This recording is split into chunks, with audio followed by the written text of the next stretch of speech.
Welcome to Cooking with Maria Aslam. Like, share, and subscribe our channel for more latest videos. बिस्मिल्लाहिर्रहमानिर्रहीम। अस्सलाम वालेकुम। क्या हाल चाल है? ठीक है, उम्मीद है खैरियत से होंगे।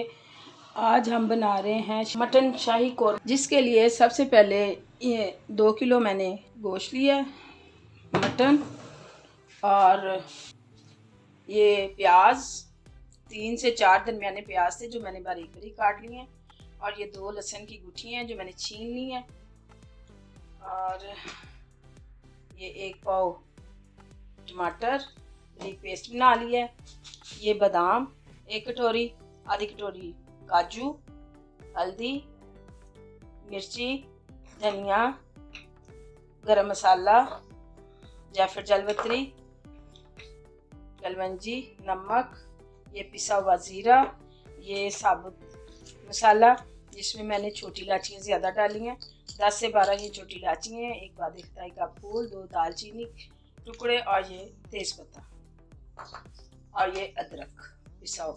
मैंने चूल्हे पे पहले रखा था। इसमें मैं प्याज डालूंगी पहले।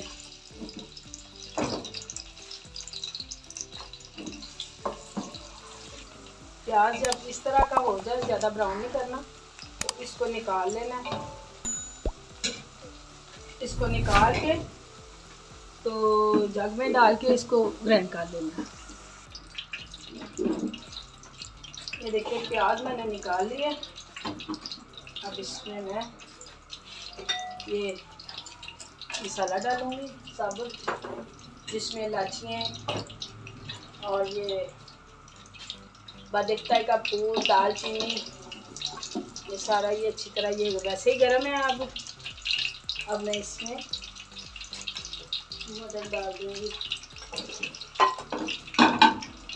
बिस्मिल्लाहिर्रहमानिर्रहीम।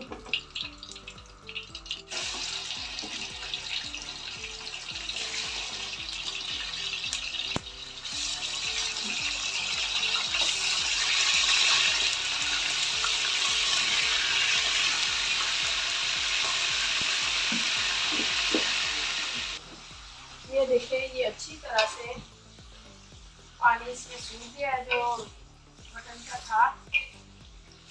अब जो मैंने प्याज पहले निकाला, प्याज और लहसुन, वो इसमें मैं डाल रही हूँ। इसका मैंने पेस्ट बना लिया था, वो अब मैं डाल रही हूँ।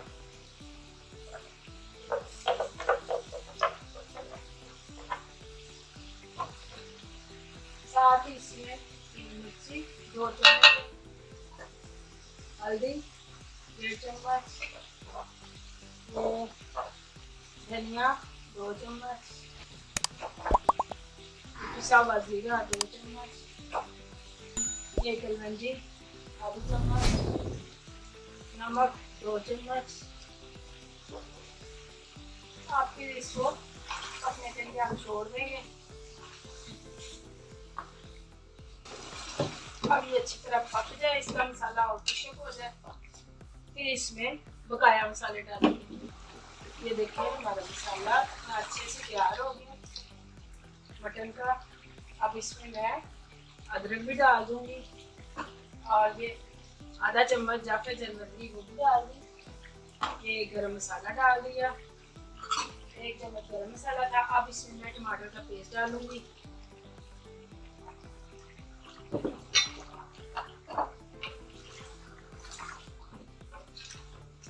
इसको हम फिर 10 मिनट के लिए ढक्कन दे के छोड़ देंगे, ताकि ये टमाटरों के पानी से भी साथ साथ ये गलता जाए गोश्त। ये देखो माशाल्लाह मसाला अच्छे से बन गया।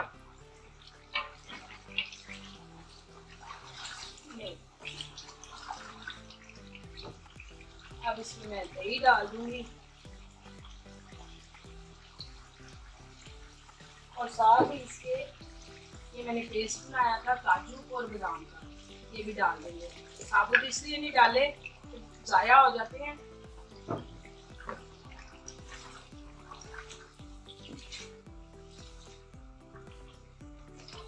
अब इसको हल्की आंच पे 10 से 15 मिनट के लिए रख देंगे, ताकि गोश्त अच्छे से गल जाए। इसमें थोड़ा सा पानी भी डाल दूंगी।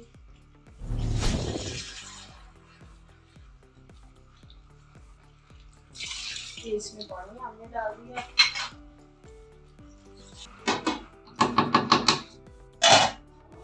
बिस्मिल्लाहिर्रहमानिर्रहीम। ये देखिए हमारा कौरमा तैयार हो गया। ये हमारा मटन शाही कौरमा तैयार है। आप इसको ज़रूर पकाएं और बताएं कि ये किस तरह बना है, और लाइक ज़रूर कीजिएगा, ज़्यादा से ज़्यादा शेयर करें। अल्लाह ताला आपको अपने हिफ्ज़ व अमान में रखे, अल्लाह ताला आपको खुश रखे। हमें दुआओं में याद रखिएगा। अल्लाह हाफिज़।